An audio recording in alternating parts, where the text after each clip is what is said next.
Rembang 24 April 2024. Kalender Bahari Nusantara. Beberapa waktu yang lalu ada seorang kawan yang bertanya, apa sih manfaat kalender Bahari Nusantara kepada warga Rembang yang wilayahnya dijadikan titik nol bagi kalender Bahari Nusantara. Sebagaimana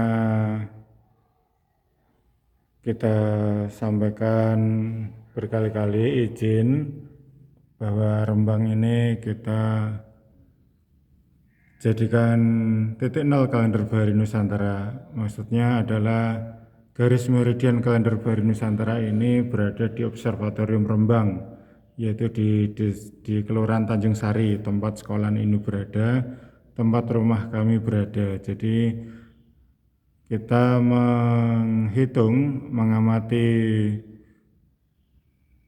peristiwa astronomi, terbit terbenamnya matahari dan bulan, kemudian bintang, pasang surut dan lain-lain itu menggunakan koordinat di Rembang. Koordinat wilayah Rembang itu yang menjadi titik pandang kita dalam mengamati dan menghitung peristiwa-peristiwa astronomi. Nah, maka masyarakat Rembang yang wilayahnya dijadikan sebagai titik nol kalender Bahari Nusantara ini itu mendapatkan manfaat apa dari kalender Bahari Nusantara ini? Apalagi kita berencana untuk memohon peraturan daerah untuk dukungan kepada kalender Bahari Nusantara ini. Sebagaimana lazimnya sebuah kalender yang lain, yaitu kalender Masehi, kalender Imlek, kalender Saka, kalender Hijriyah, kalender hampir semua jenis kalender yang ada di dunia ini itu membutuhkan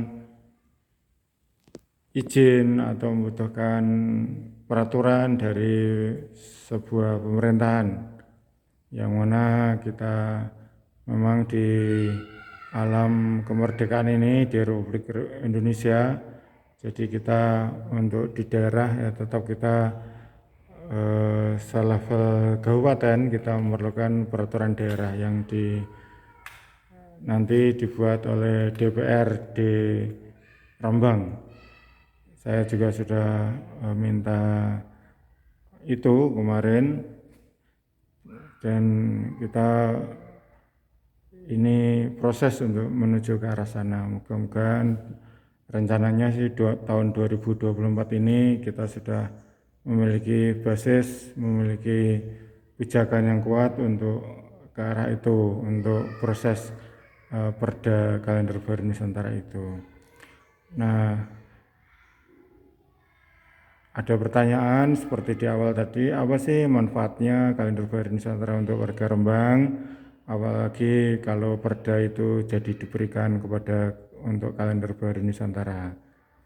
Maka jawabannya tentu sangat bermanfaat bagi warga Rembang. Pertama, bahwa sebuah kalender itu memang memiliki kekuatannya yang halus, yang samar, namun itu bisa mengubah sebuah sejarah, mengubah sebuah peradaban, dan bisa sangat menguntungkan bagi sebuah kota. Kita tahu kalender Masehi itu titik nolnya sekarang ini di Greenwich di London sana. Apa sih manfaat kalender Masehi untuk Greenwich gitu ya, dijadikan titik nol untuk kalender Masehi? Nah, tentu banyak kalangan di sana jadi ngerti bahwa Greenwich itu sebuah observatorium, sebuah lembaga yang juga dikunjungi untuk pariwisata gitu, untuk pariwisata sains dan pariwisata secara umum. Nah, tentu di sana ada masukan-masukan dari pengunjung, dan selain itu Greenwich di London juga mendapatkan mendapatkan pengaruh bagi dunia internasional, sebab Di sana eh, kita pun tahu kemampuan dan pengaruh Inggris, di mana yang memiliki ibu kota London ya, di Greenwich itu, bagaimana kita pengaruh Inggris di dunia ini begitu hebat. Saya kira tentu itu tidak bisa dilepaskan dari kepemilikan mereka atas Greenwich sebagai titik nol kalender Masehi itu sendiri. Jadi selain nilai-nilai komersial dan pariwisata ya, yang muncul dari sebagai akibat dari diletakkannya titik nol kalender Masehi di Greenwich, itu juga mereka tentu memiliki penghasilan yang dari pariwisata itu, namun itu juga menjadikan Inggris, menjadikan London, menjadikan Greenwich memiliki pengaruh yang luar biasa dalam dunia sains. Dan kita sampai sekarang pun di sekolah-sekolah tetap diajarkan bahwa Greenwich adalah titik nol untuk kalender Masehi sebagai titik nol bagi GMT ya, Greenwich Meridian Time itu menjadi standar waktu dan standar tempat, standar koordinat untuk globe, untuk peta dunia hingga sampai hari ini. Jadi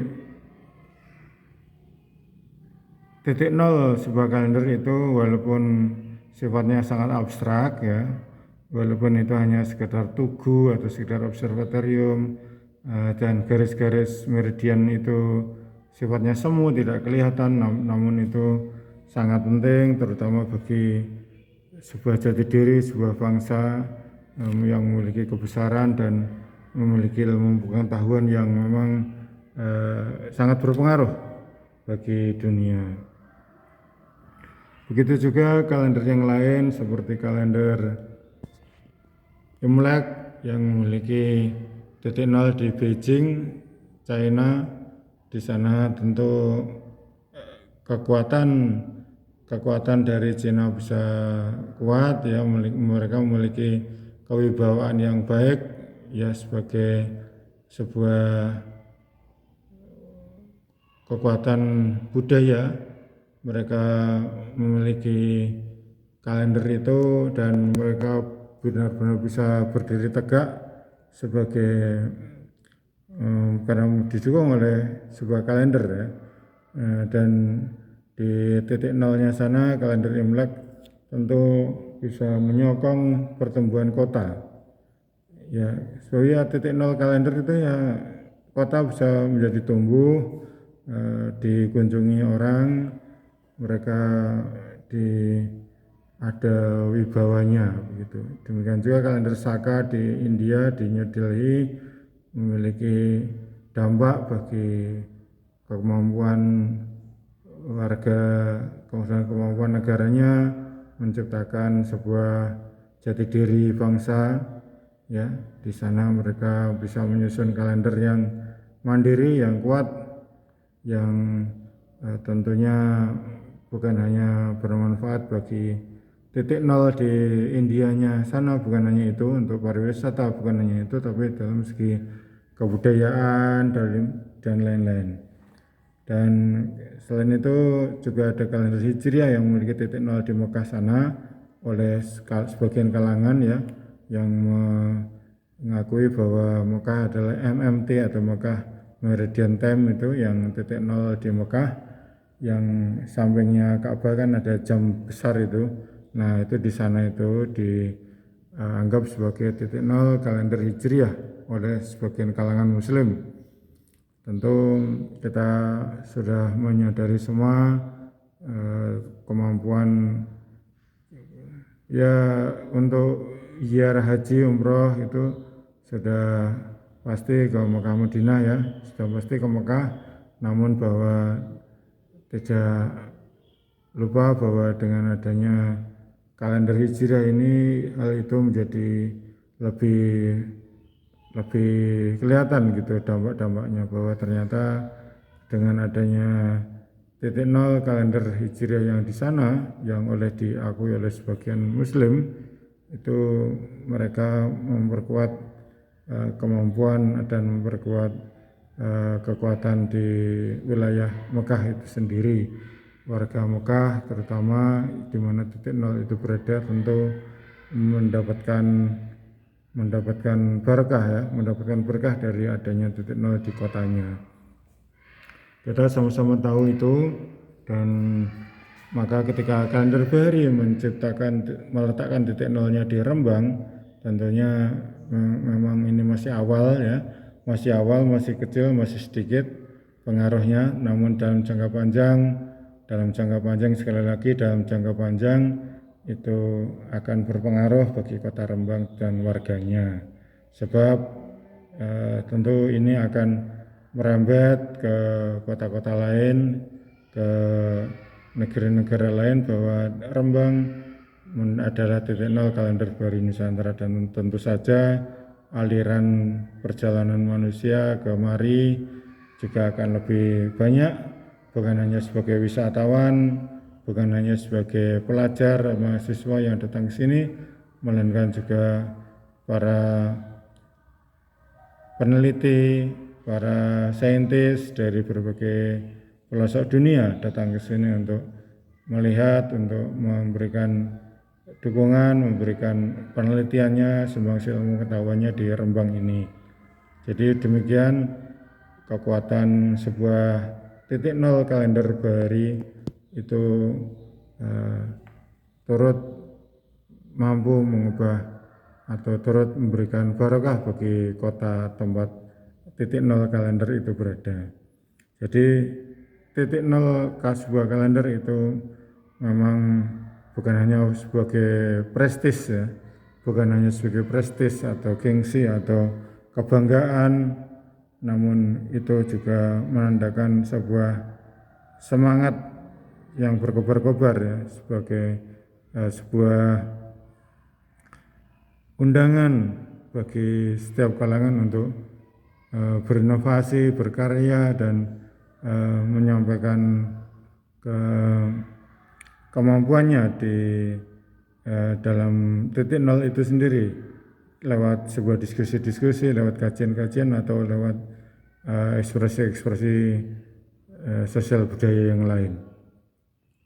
Jadi sekali lagi, ketika ditanya apa sih manfaat kalender Bahari Nusantara, titik nolnya kalender Bahari Nusantara diletakkan di Kabupaten Rembang, itu manfaatnya bagi Rembang itu apa? Nah, itu manfaatnya udah kelihatan, dan selain itu tentunya untuk yang pragmatis saja ya, bisa saya sampaikan, misalnya kalender Bahari ini menjadi souvenir bagi Rembang, bagi kunjungan-kunjungan wisatawan, kunjungan-kunjungan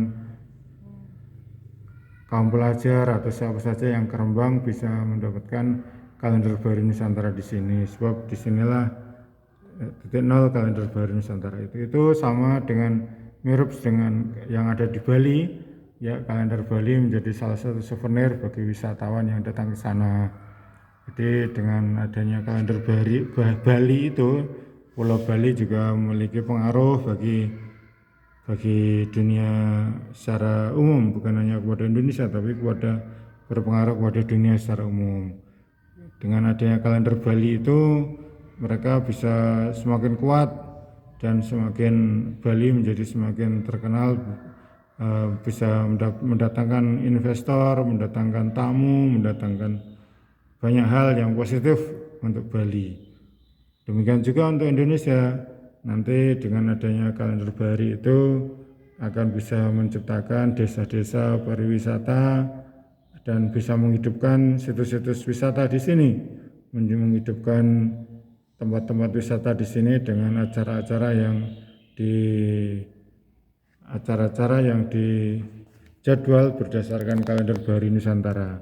Juga kalender Bahari Nusantara itu bisa dijadikan souvenir dari objek-objek wisata itu di sana, dan itu menjadi ciri khas menjadi ciri khas, sekali lagi menjadi ciri khas bagi dari Rembang sendiri, karena Rembang sudah berani menciptakan sebuah kalender mandiri, kalender induk yang setara dengan kalender-kalender yang ada di dunia, setara dengan kalender Saka, setara dengan kalender Imlek, setara dengan kalender Masehi, dan setara dengan kalender Hijriah. Itu suatu hal yang sangat penting, karena ini menciptakan kemandirian dan sebuah